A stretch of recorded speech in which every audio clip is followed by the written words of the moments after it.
Uncle আমি আসি। Aunty আসি, ভালো থাকবেন। আবার আসবা, জি আপু। খুব ভালো লাগলো। তা তুমি যাবে কেমন করে? নিচে ইকবাল আছে, আমাকে নামিয়ে দিবেন। শহীদ, তুমি ওরে একটু আগে দেও। না না, কোনো দরকার নেই, আমি যেতে পারবো। তুমি যেতে পারবো একা একা? না, বেআইনে যেহেতু কইছে তুমি আগে দাও দাও। জি আচ্ছা। আমার আসলে খুবই ভালো সময় গেল, আর আপনাদের ফ্যামিলি দেখে আমার এত ভালো লেগেছে, একদম পুরো হ্যাপি একটা ফ্যামিলি। আমি কিন্তু মাঝে মাঝে আসবো। নামিলা মিস, আপনি যখন মন চাবে ডিরেক্ট চলে আসবে। আপনি আসলে আমার আপা খুশি হবে। নিপা, তোমাকে আমার খুবই ভালো লেগেছে, তুমি তো আমাকে কল করবা, ওকে? আমরা মাঝে মাঝে দেখা করব। ফাইজা, আমি নেক্সট টাইম যখন আসবো তোমার জন্য অনেকগুলো চকলেট নিয়ে আসবো। ওকে, বাই। আসি তাহলে, হ্যাঁ? চল।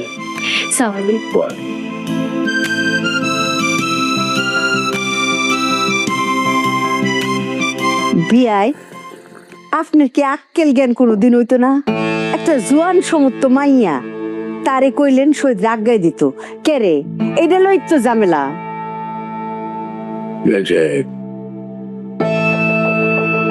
আপনাকে একটা কথা বলি। জি। ধরেন কারো বাড়িতে কেউ মেহমান হিসেবে আসলে তারে আগায় দেওয়াটা হলো একটা শিষ্টাচার, এটা হলো ভদ্রতা। সুতরাং আপনার বেআইন খারাপ কিছু বলে নাই, আর এইটা যদি মাথা ব্যথার কারণ হয় তাহলে ওনাকে এখানে দাওয়াত করার কি দরকার ছিল? আপনার মনে রাখতে হবে যে আপনার মেয়ের জামাই একটা অফিসে বিভিন্ন কলিগের সাথে চাকরি করে, তাদের মধ্যে কেউ পুরুষ কেউ মহিলা। তারা কলিগ, তাদের আচার ব্যবহার এবং একসাথে সারাদিন রাত তারা কাজকর্ম করে, এক ধরনের একটা সহানুভূতির জায়গা তৈরি হয়। সেক্ষেত্রে যদি তারা আসে, এটা নিয়ে পরবর্তীতে যদি ঘরের মধ্যে আলোচনা হয়, তাহলে জিনিসটা এক ধরনের হিপোক্রেসি হয়ে গেল না?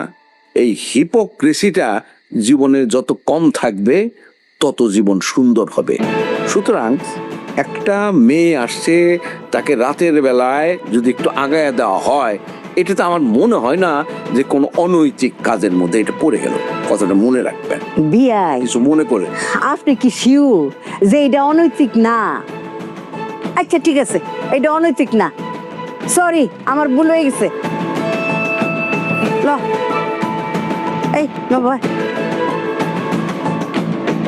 ওষুধ খাওয়া হয়েছে না? ঠিক আছে, পানির গ্লাসটা নিয়ে যা। এটা খুললে মা, বেনিফিট। তোমার সবসময় আমি কথা না বললে হয় না?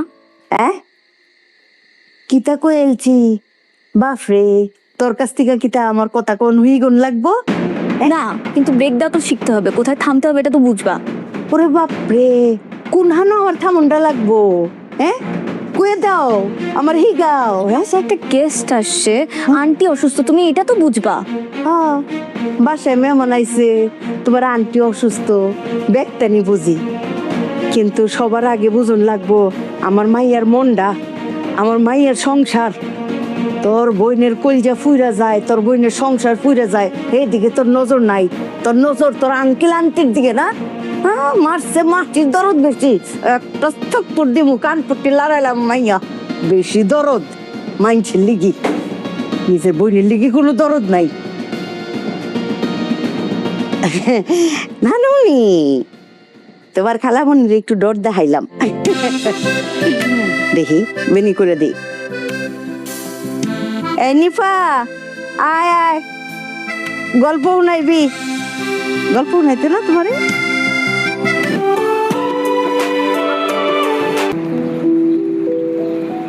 আমা, কি অবস্থা তোমার এখন? শরীর স্বাস্থ্য ভালো? ভাল লাগতেছে? কি রে খায়রুল, তুই বাসা যাস না? এক কাপড় পরে 3 দিন ঘুরে বেড়াইতেছ। হ্যাঁ যাও বাসা যা, যা গোসল কর। জি যাও। তুই কেমন একটা ব্যাড স্মেল। এই রিপা, কি রে তুই কি পড়ালেখা করস না? সারাক্ষণ দেখি এখানে বসে থাকস, এভাবে চলবে? আব্বা আমি তাহলে যাই, অফিসে লেট হয়ে যাচ্ছে আর কি। ও সহি, কে আব্বা? একটা মিনিট, একটু কথা ছিল তোমার সাথে। জামাই, ও অফিস যাইতেছ? হ্যাঁ মা, একটা কথা আছে। হ্যাঁ বলেন না।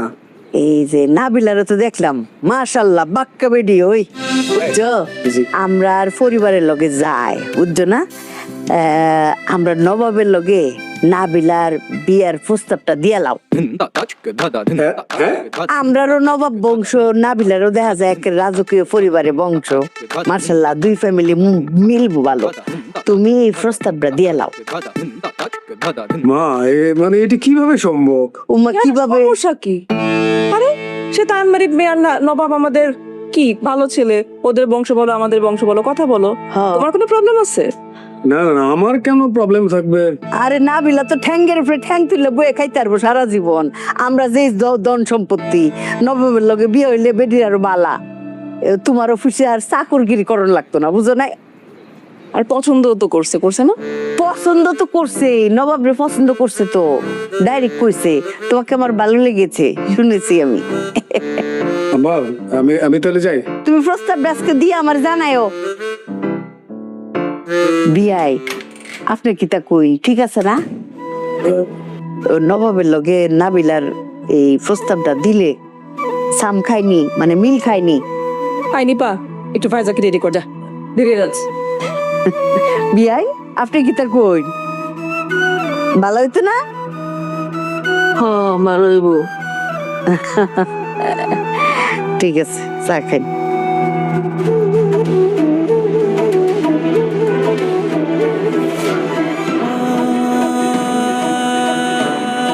বাবা, শহীদ ভাইয়ের সাথে বাসায় কথা বলে কিছু হবে না। কি কইতে চাইছিলেন শহীদ রে? ও না, অন্য বিষয়ে আলাপ ছিল, পরে বললো হবে।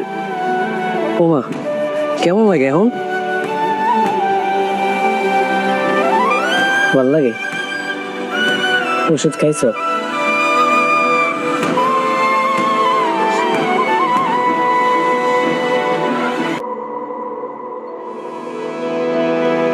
নিপা নিপা আন্টি মা মা আন্টি দেখো না আন্টি কি সব মা আসলে দেখো না কি হইছে কি হইছে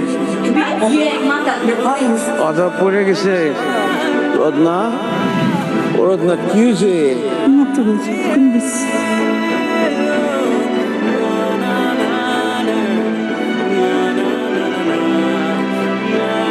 আরে আব্বা, কখন আসছো তুমি? কোথায় ঘুরতে বেরিয়েছো? হঠাৎ অফিসে চলে আসছো? আমি তোমার অফিসের উদ্দেশ্যে আসছি। ও কি কিছু বলবা? এই যে কিছুদিন ধরে দেখতেছো যে তোমার মা অসুস্থ, তার কি অসুখ হয়েছে সেটা তুমি জানো?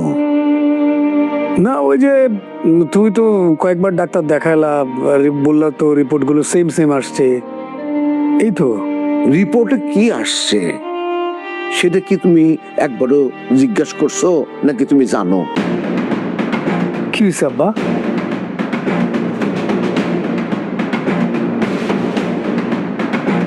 তোমার মায়ের একটা খারাপ অসুখ হয়েছে, ব্রেন টিউমার। আমি 3টা ডাক্তারকে দিয়ে ক্রস চেকিং করাইছি, সব জায়গায় রেজাল্ট একই আসছে। ব্রেন টিউমার, এটা অপারেট করতে হবে। তো সেটা যে অপারেট করা হবে তাতেই যে সম্পূর্ণ সুস্থ হয়ে যাবে এরকম না বিষয়টা। অপারেট করার পরে তারা দেখবে যে সেটা ওই কি যেন ওদের ভাষায় বলে, ওরা গ্রোথ আছে কিনা। গ্রোথ যদি থাকে তাহলে খারাপ, সব শেষ। আর যদি গ্রোথ না থাকে তাহলে সুস্থ হওয়ার সম্ভাবনা আছে। এই চিকিৎসার ব্যয় সম্পর্কে আমি ধারণা নিছি। তারা বলছে যে ভালো হাসপাতাল বা ক্লিনিকে করতে গেলে 25 থেকে 30 লক্ষ টাকা লাগবে, আর সরকারি হাসপাতালে করলে এর চাইতে কম খরচে করা যায়, কিন্তু সেখানে একটা দীর্ঘসূত্রিতার ব্যাপার আছে। চিকিৎসা যদিও ভালো, ওয়েট করতে হবে, সেখানেও খরচ তুলনামূলকভাবে একটু কম, তাছাড়া আর কিছুই না। আব্বা এখন কি করবো? এখন কি করবা মানে সেই সিদ্ধান্ত তো তুমি দিবা। তুমি কি করবা? তোমার মা যদি চলে যায়, জীবনে তো আর কিছু থাকবে না। ছেলে হিসেবে মায়ের প্রতি তোমার দায়িত্ব আছে না? তুমি কি ছেলে হিসেবে কি খোঁজ খবর নাও মায়ের? অফিসে যাওয়ার সময় আসার সময় ড্যাং ড্যাং করতে করতে জিজ্ঞেস করো, মা তোমার কিছু লাগবো নাকি, শরীর কেমন আছে, ভালো আছে নাকি? আর তোমার খুব ব্যস্ততা, তুমি বাইরে যাও, বাড়িতে ফেরো, একই জিনিস। আরে তোমার তো ডাক্তারের কাছে নিয়ে যাওয়ার সময় হলো তোমার মাকে ডাক্তারের কাছে কে নিয়ে যায়? ও তোমার শালি যায় আমার সঙ্গে, অথবা খাইরুল অফিস থেকে ছুটি নিয়ে সে যায়। তোমার বউরে বলো, সেও তো যায় না। আর তুমি তো নিজে কোনো সময়ই দাও না, এত ব্যস্ত তুমি, নিজের মায়ের জন্য তোমার সময় নাই, হ্যাঁ? আর সমস্ত বিষয়ে তোমার সময় আছে। তোমার লজ্জা করে না যে তোমার মা এইরকম অসুস্থ, সেই খোঁজ খবরও তুমি রাখো না একটা যোগ্য ছেলে হিসাবে? আব্বা এই কথাগুলো আমাকে আগে কেন বলনি? আরো আগে বললে কি করতা তুমি শুনতে চাইছো? তোমাকে তো কতবার বলতে চেষ্টা করছি, তোমার বাসায় কথা বলা যায় না, সময় হয় না তোমার, বিভিন্ন বিষয় নিয়ে তোমার মেজাজ খারাপ থাকে, তোমার সময়ই নাই সমস্ত কিছু শুনবার দেখবার। তুমি তোমার পরিবার নিয়েই ব্যস্ত। এটা তো জানে কে জানো? আমি আর খাইরুল। তোমার মাও জানে না যে তার কি হয়েছে। এখন আজকে যে তোমাকে এই কথাগুলো বললাম তোমার মায়ের স্বাস্থ্য সম্পর্কিত বিষয় নিয়ে, দয়া করে তোমার মাকে জানাইয়া দিও না, অথবা এমন কারোর সাথে এই কথাগুলো শেয়ার করো না যে কথাগুলো তোমার মায়ের কানে চলে যায় এবং সে আরো অসুস্থ হয়ে পড়ে এই অল্প সময়ের মধ্যে। পরিবার আছে, বড় হইছ, নিজের পায়ে দাঁড়াইছ, কিন্তু পরিবারের কিছু জিনিস আছে, কতটুকু বলা যায় কতটুকু বলা যায় না, সেই সীমারেখাটা আমি জানি না তুমি শিখছো কিনা বা প্রয়োগ করো কিনা। আমার মনে হয় না তুমি শিখছো। তোমাকে কথাগুলো জানানোর দরকার, জানাইলাম, সিদ্ধান্ত তুমি দিবা। আমার যদি একা সিদ্ধান্ত নেওয়ার ক্ষমতা থাকতো তাহলে আমি কাউরেই বলতাম না। যা ভালো মনে করো করো। উঠি আমি আজকে।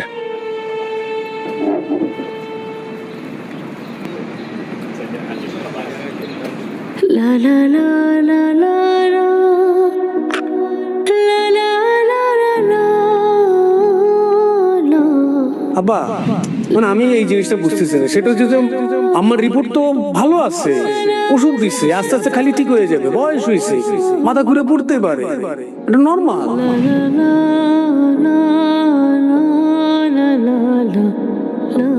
তোমার মায়ের এটা খারাপ অসুখ হয়েছে, ব্রেন টিউমার।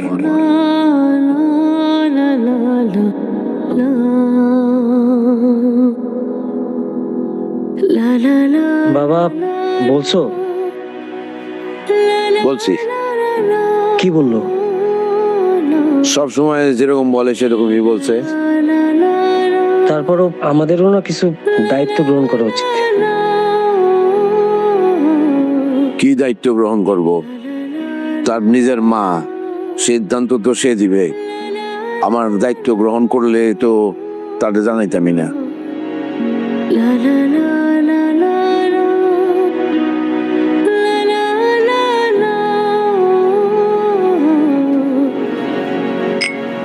স্যার পানি। এই এসব কি? স্যার পানি। এখানে কেন? স্যার পানি খাবেন না? আমি কি তোর কাছে পানি চাইছি? আমি কখন কি খাবো না খাবো সেটা তোর কাছ থেকে শিখতে হবে। হ্যাঁ, ফাজলামি করস আমার সাথে। তোরা কি মনে করস আমি পাগল হয়ে গেছি? এই অফিসে কখন ঢুকছস? স্যার আমি তো টাইমলি ঢুকি। কিসের টাইমলি ঢুকছস? তুই অফিসে কখন ঢুকোস, কখন বের হোস, তুই কি মনে করছস আমি কিছু জানি না? হ্যাঁ, এটা কি বলছস? শার্ট কেন কুচকানো থাকবে? হ্যাঁ, এটা কি প্যান্ট? হেই, চুল কাটছস না কেন? এটা কি সার্কাস খানা?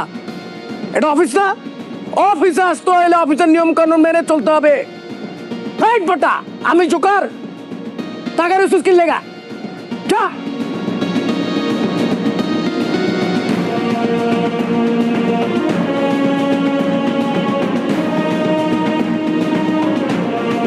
হ্যালো শাপলা, তুমি তাড়াতাড়ি জামা কাপড় গুছাও, আমি বাড়ি চলে যাবো, চাকরি আর করবো না। কি হয়েছে মানে তোমার এত কিছু ওনার দরকার নেই তো। আমি তোমার বলছি জামা কাপড় গুছাতে গুছাও, এটা চাকরি করে হয়, যা ইচ্ছা তা আমার লোক করতে পারবো না তো। আর বাসায় ঝগড়া হয়, যা ইচ্ছা তা আমার করবো, গালাগালি করবো, চিল্লাচিল্লি করবো কিছুদিন পর পর। না তোমার এত কথা বলা লাগতো না, তুমি জামা কাপড় গুছাও। ভাই, এই কথাগুলো আমাকে আগে কেন বলনি? আর ওকে বললে কি করতে? তুমি তুমি শুনতে চাইছো? তোমাকে তো কতবার বলতে চেষ্টা করছি।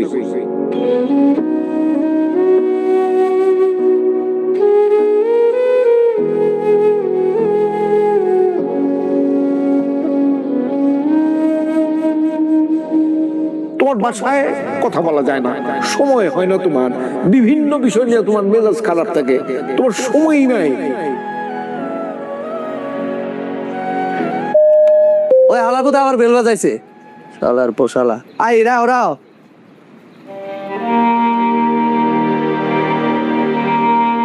স্যার, তোর আব্বা আম্মা ভালো আছে? জি স্যার। আব্বা কি করে? স্যার বাসায় থাকে। কোনো কাজ করে না? এখন করে না স্যার, কাজ করতো, কৃষি কাজ করতো, খুব কষ্ট হইতে লেগে না করছে। ও আচ্ছা আচ্ছা আচ্ছা। আম্মা? আম্মা বাসায় থাকবে। মানে রান্না বান্না করতে পারে তো? হ্যাঁ, রান্না বান্না করে দুজনে খায়। আব্বা আম্মার দিকে খেয়াল রাখবি, সেবা করবি। আব্বা আম্মা হলো অমূল্য রতন। এই রত্ন একবার হারায় গেলে আর খুঁজে পাবি না।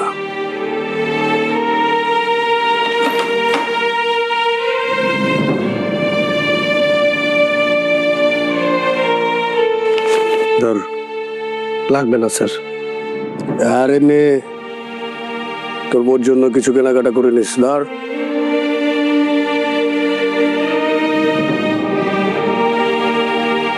একবার স্যার, আমার মনটা ভীষণ খারাপ, তাই তোর সাথে মিসবিহেভ করে ফেলছি। তুই মনে কিছু নিস না, আমি আমার মধ্যে নাই। স্যার আমি আপনার মতো স্যার, আপনার যখন মন খারাপ হলে চিল্লাচিল্লি করেন, আমার মন খারাপ হলে আমি যত দূর চোখ যায় খেলে হাঁটতে থাকি। মন আবার ভালো হয়ে গেলে আবার বাসায় চলে আসি স্যার। যা। স্যার চা কফি কিছু খাবেন? কফি নিয়ে আস। জি স্যার।